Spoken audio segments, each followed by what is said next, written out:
स्वागत है दोस्तों आप सभी का एक बार फिर से नर्सिंग साइंस चैनल पे। दोस्तों आप लोगों को पता होगा कि जो सीपू नर्सिंग ऑफिसर भर्ती है उससे रिलेटेड एक बड़ा अपडेट आया है। अब किसी लोगों को पता नहीं है वो क्या अपडेट है, तो पूरी जानकारी आपको इस वीडियो के माध्यम से देने की कोशिश करेंगे। सबसे पहले तो बता देते हैं कि आपकी जो प्रोविजनल सूची थी वो 7 अक्टूबर को जारी हो चुकी थी। उसके बाद 17 अक्टूबर तो उन्होंने प्रोविजनल यानी कि जो परिवेदना ग्रीवेंस मांगी थी उसके आधार पर अब कुछ लोगों ने क्या है कि कोर्ट का भी रुख अपनाया है। अब कोर्ट का क्यों रुख अपनाया है उसके हिसाब से आपको बता देते हैं कि ये है एक नर्सिंग ऑफिसर रिलेटेड भर्ती की खबर। अब खबर है आपकी नर्सिंग ऑफिसर में कि कोर्ट में जो लोग थे उन्होंने क्या बोला है कि हमें जो है हमारे वरीयता सूची जी थी यानी जो प्रोविजनल लिस्ट थी उसमें ज़्यादा अंक थे फिर भी हमें सेलेक्ट नहीं किया, लिस्ट में नाम भी नहीं है, तो उन लोगों को मतलब क्यों नहीं किया। तो कोर्ट ने क्या है कि डिपार्टमेंट से क्या मांगा है, केवल और केवल जवाब मांगा है।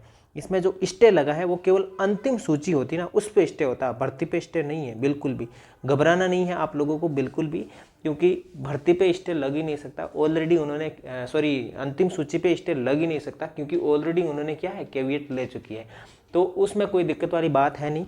अब ये क्या था मामला पूरा, देखिए हाईकोर्ट ने 8,700 पदों पर लगभग आपकी जो नर्सिंग ऑफिसर भर्ती थी उसमें SC ST या फिर OBC के जो लोग थे उनके कई लोगों के थे कि कट ऑफ जो मार्क्स थे वो एज ए जो कट ऑफ थी उनसे भी ज़्यादा थे, फिर भी वो उस लिस्ट में नाम नहीं था उनका। तो उन लोगों के लिए क्या है कि मतलब कुल मिलाकर ये वो कौन से लोग हैं जिनका एक्सपीरियंस था, वो एक्सपीरियंस क्या था काउंट नहीं किया गया था। ये बहुत कम कैंडिडेट थे, आगे मैं आपको बता देता हूँ वो कैंडिडेट कौन था और उसकी वजह से ये कोर्ट ने ऐसा डिसीजन दिया है। मतलब ठीक है, तो मामला क्या है कि उन्होंने 26 दिन के हिसाब से एक बोनस का एक्सपीरियंस सर्टिफिकेट था ना, तो बोनस का अनुभव प्रमाण पत्र 1 महीने में 26 दिन के हिसाब से जारी किया था। जबकि नया संशोधित जो आदेश था गवर्नमेंट का उसके अनुसार क्या था कि 30 दिन से जारी करने के लिए था। तो ऐसे में क्या हुआ कि अनुभव प्रमाण पत्र जो प्रार्थियों की वरीयता भी उसमें क्या होती है इफेक्टिव होती है, इसलिए प्रार्थियों को उस सूची में शामिल किया नहीं था। इसलिए अब कोर्ट ने बोला कि उनको शामिल क्यों नहीं किया है। अब क्यों नहीं किया इसका जवाब मांगा है और भर्ती की फाइनल जो लिस्ट आती है उस पर स्टे लगाया, न कि भर्ती पे। तो इस चीज़ से आप लोगों जो सिलेक्ट हुए उस लिस्ट में है, प्रोविजनल में नाम में है, वो बिल्कुल भी घबराए नहीं, क्योंकि ऐसी कंडीशन आती रहती है। सीपू के पास में काफ़ी सारा अनुभव है। देखो अनुभव 2 तरह का है, एक तो भर्ती को फाइनल तरीके से कंडक्ट करवाने का और एक भर्ती को लंबे टाइम तक खींचे रखने का, दोनों अनुभव है। तो वो दोनों तरफ से मंजे हुए हैं, उसमें घबराने की कोई चिंता करने वाली बात है नहीं। तो ऐसे में आप लोग बिल्कुल भी ना घबराएं। वो कुछ लोग हैं जिन लोगों को समस्या है वो बिल्कुल भी लीगल है, एक मतलब ऑथेंटिक है, उन चीज़ों को अपने आप सीपू कार्रवाई करके उन लोगों को सेलेक्ट कर देगा। वैसे भी आप लोगों को घबराना है नहीं, क्योंकि 8,750 पोस्ट थी और 8,713 की लिस्ट आई है। तो ये जो 13 है ना, इसके बाद के जो कैंडिडेट है लगभग 30 35 40 जितने भी हैं वो सारे के सारे क्या है मतलब इस लिस्ट में भी आ जाएंगे। अब कुछ लोग कहेंगे कि 8,713 में तो कुछ लोग सेलेक्ट इसलिए नहीं हुए, वो एक्स सर्विसमैन थे या फिर कोई अदर कैटेगरी थे वो लोग थे। तो कोई बात नहीं दोस्तों, वो जो कैंडिडेट है वो उनको आपस में सीपू पूरी तरीके से मर्ज करके कैसे काम करता है वो अपने हिसाब से गवर्नमेंट के रूल से कर देगा। इसके अलावा जो खबर थी कि ये जो अनुराग नेहरा जी है ये एक आपके लीडर हैं, वो कह रहे हैं कि नमस्कार साथियों, नर्सिंग ऑफिसर वैकेंसी में जोधपुर हाईकोर्ट का ये मामला है जिसमें जितेंद्र छंगाणी बनाम सीपू स्वास्थ्य विभाग, और जो जितेंद्र जी छंगाणी है वो NHM में लगे हुए हैं और वो लगभग आपके नागौर में एक प्राथमिक यानी कि जो प्राइमरी हेल्थ सेंटर है वहाँ पर दवे नगर नागौर में पोस्टेड हैं। और उनके पास में क्या था कि 3 साल का और 4 महीने और 5 दिन का एक वैकेंसी का अनुभव था, एक्सपीरियंस था इस वैकेंसी के लिए जो वैलिड था। ठीक है, उसमें दिक्कत क्या आएगी, उसको प्रोविजनल लिस्ट में शामिल नहीं किया। अब शामिल नहीं किया क्योंकि उसके पास में 30 नंबर भी थे और शामिल नहीं हुआ तो बड़ी दिक्कत वाली बात हो जाती है भाई, सही बात है उनकी।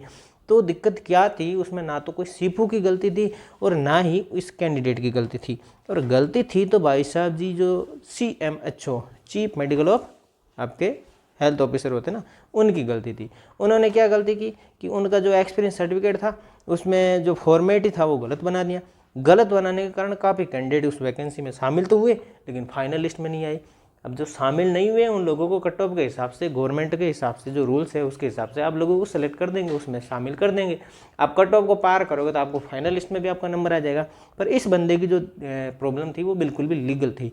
उस लीगल के आधार पर क्या था कि जो एक्सपीरियंस सर्टिफिकेट बनाया था उसमें एक पॉइंट था, यानी 8 नंबर का एक पॉइंट था, 8वें नंबर पर, पॉइंट नंबर 8वें पे क्या था कि उसमें कोविड का मेंशन किया हुआ नहीं था। अब जब कोविड का मेंशन नहीं था तो उसमें दिक्कत क्या हो गई कि भाई एक्सपीरियंस उनको काउंट किया ही नहीं गया कोविड का। अब कोविड का काउंट नहीं किया तो वो भाई साहब जी क्या हो गए, वैकेंसी से बाहर हो गई, मतलब प्रोविजनल सूची में भी उनका नाम नहीं आया। तो इस कारण क्या हुआ कि वैकेंसी को इसको बोनस अंक नहीं मिला। और केस में किसी भी प्रकार को कोई घबराने की आप लोगों की जरूरत नहीं है, क्योंकि नागौर सीएमएस से जितने भी पुराने फॉर्मेट में एक्सपीरियंस सर्टिफिकेट बने हैं उन सबको विभाग है वो बोनस नंबर दे देगा, और कोर्ट से जितने भी मामले हैं वो सारे के सारे क्लियर कर लेंगे। अब ये क्लियर होने के बाद में आपकी वैकेंसी बिल्कुल भी, जब तक आचार संहिता चल रही है तो आचार संहिता के बाद में आपको लगभग फिक्स है कि आपकी पोस्टिंग जल्द से जल्द आपको फाइनल लिस्ट निकाल कर पोस्टिंग भी दे देंगे। पोस्टिंग देना ये आपका मैटर करता है, कब तक मिलेगी ये भी एक बड़ी बात है। देखिए 2 महीने तक तो ये अभी तक चल रहा है, इलेक्शन है, तो ये इलेक्शन ख़त्म होगा उसके बाद में सरकार खुद अपने आप की ज्वाइनिंग लेगी। जो कोई भी सरकार किसी भी पार्टी की आएगी तो वो सारी अपनी ज्वाइनिंग लेगी सबसे पहले, तो उसके बाद में आप लोगों को ज्वाइनिंग देगी। ठीक है, तो जो दिक्कत है वो सारी तब तक समस्या भी सॉल्यूशन हो जाएगा, ताकि कोई भर्ती पे कोई इफेक्ट ना पड़े। ठीक है, क्योंकि अब है कि सर ज्वाइनिंग मिलेगी तो कब तक मिलेगी। बस देखो, काम की बात यह है कि आपको ज्वाइनिंग कब तक मिलेगी मैटर करेगा कि ये जो इलेक्शन है ख़त्म हो जाएगा तो मिलेगी, लेकिन अगले लोकसभा इलेक्शन आपके लगभग अप्रैल मई में है। तो उससे पहले मैं आपको बता देता हूँ कि आपके लगभग जनवरी या फिर फरवरी से पहले जितने भी कैंडिडेट है सबको ज्वाइनिंग मिल जाएगी।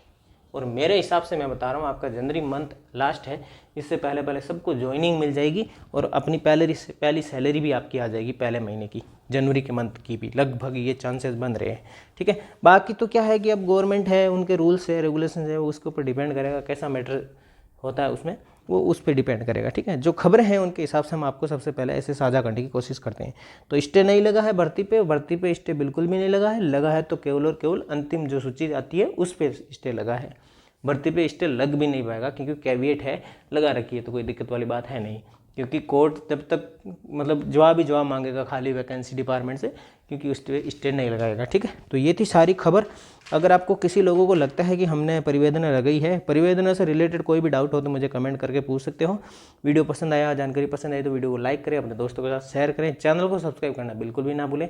चैनल सब्सक्राइब करना आप लोगों के लिए बिल्कुल भी फ्री है, कोई चार्ज नहीं लगता। ठीक है, उम्मीद करते हैं आपका इस वैकेंसी में जल्द से जल्द सिलेक्शन हो जाएगा। और एक KGMU की जो वैकेंसी आ रखी है उसका भी मैंने अलग से वीडियो बना रखा है, किसी ने फॉर्म नहीं भरा है तो वहाँ से फॉर्म भर के अपना फिलअप कीजिए। लगभग वहाँ पर भी 1257 आसपास पोस्टें हैं और सेंट्रल गवर्नमेंट की वो वैकेंसी है, उसमें खूब सारी सैलरी भी है, पहले महीने की सैलरी भी लगभग 80,000 के आसपास है, कोई दिक्कत वाली बात है नहीं। ठीक है, चैनल को सब्सक्राइब करना ना भूलें। मिलते हैं एक नई खबर नई जानकारी के साथ में, तब तक के लिए जय हिंद, जय भारत, थैंक यू।